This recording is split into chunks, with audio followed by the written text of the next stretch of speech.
বিসমিল্লাহির রহমানির রহিম। প্রিয় দেশবাসী, আসসালামু আলাইকুম। আজকে আমি আপনাদের সাথে একটি বিষয় নিয়ে খুব সংক্ষেপে দুটি কথা বলতে চাই।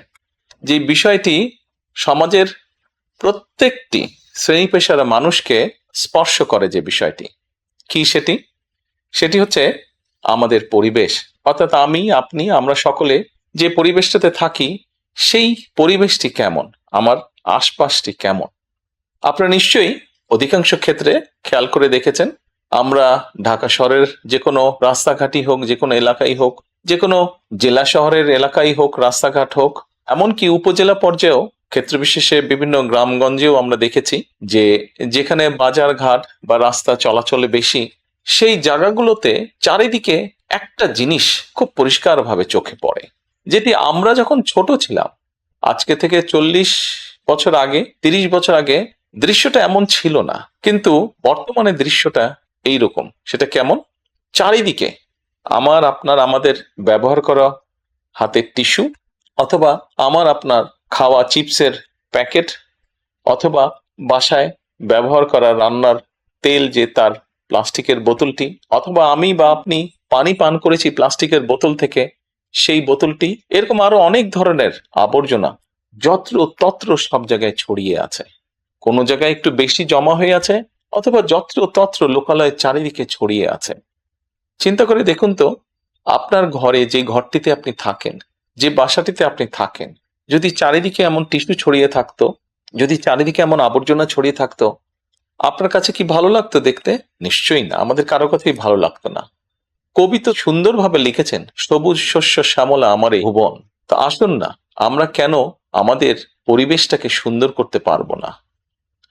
বাংলাদেশের অধিকাংশ মানুষই পায়ে হেঁটে চলে, অথবা রিকশায় যায়, অথবা বাসে চলাচল করে। এই মানুষগুলো যখন রাস্তা পার হয়, বিভিন্ন জায়গায় যখন আবর্জনা জমে থাকে, ময়লা থাকে, এই মানুষগুলোর কিন্তু অনেক কষ্ট হয়, বিভিন্ন জায়গায় অনেক দুর্গন্ধ হয় এই আবর্জনা জমে থাকে।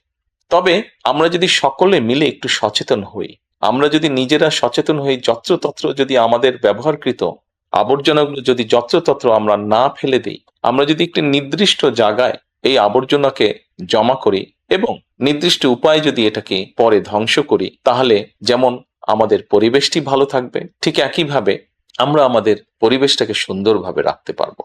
দেখুন, অনেক জায়গায় আমি দেখেছি, গত কয়েক মাসে যখন আমি দেশের বিভিন্ন জায়গায় গিয়েছি, হয়তো কোনো একটি পুকুরের পাশ দিয়ে যাচ্ছি, দেখেছি পুকুরের ভিতরে বিভিন্ন রকম ময়লা স্তূপ হয়ে পড়ে আছে, অথবা পুকুর পাড়ে বিভিন্ন ময়লা স্তূপ হয়ে পড়ে আছে।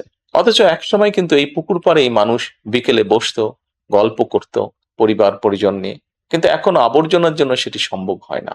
ঢাকা শহরেও বিভিন্ন পার্ক আছে, বিভিন্ন জেলা শহরেও বিভিন্ন পার্ক আছে। আমরা পার্কগুলোতে যাচ্ছি বিকেল বেলায় পরিবার পরিজনকে সাথে নিয়ে, কিন্তু গিয়ে যখন আমরা চিনেবাদাম খাচ্ছি, অথবা চিপস খাচ্ছি, অথবা বাচ্চারা লজেন্স খাচ্ছে, খেয়েই আমরা জিনিসটা সেখানে ফেলে দিচ্ছি।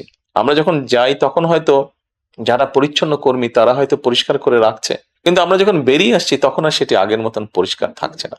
কিন্তু যদি যে পরিষ্কার থাকতো, আপনি যদি পরিষ্কার করে রেখে আসেন, আপনার পরবর্তীতে যে যাবে সেও সেই পরিচ্ছন্নতা, সুন্দর পরিবেশটি উপভোগ করতে পারবে। কাজে আসুন না, আমরা যদি আজকে থেকে প্রত্যেকে সচেতন হই, আমাদের হাতের আবর্জনা বা ব্যবহৃত আবর্জনা যদি নির্দিষ্ট জায়গায় সুন্দরভাবে আমরা গুছিয়ে ফেলি, তাহলে ধীরে ধীরে হয়তো আমরা আমাদের এই বাংলাদেশটাকে আবর্জনা মুক্ত করতে পারবো, সুন্দর একটি পরিবেশ গড়ে তুলতে পারবো। দেশটা তো আমাদের সকলের। আমরা সকলে মিলে যদি চেষ্টা করি, সকলে মিলে যদি একটু একটু করে করি, তাহলে আমরা বড় কিছু করতে সক্ষম হব। প্রিয় দেশবাসী, আপনাদের কাছে আজকে এই সহযোগিতাটা আমি চাইছি। আমরা সকলে মিলে আসুন, চেষ্টা করি আমাদের দেশটিকে পরিষ্কার সুন্দর রাখতে। আমরা সকলে মিলে চেষ্টা করি আমাদের পরিবেশটিকে সুন্দর পরিষ্কার রাখতে, যা নিশ্চিত করবে আমাদের আগামী দিনের বংশধরদের জন্য একটি সুস্থ দেশ, সুস্থ পরিবেশ। সকলকে আন্তরিক ধন্যবাদ। আসসালামু আলাইকুম।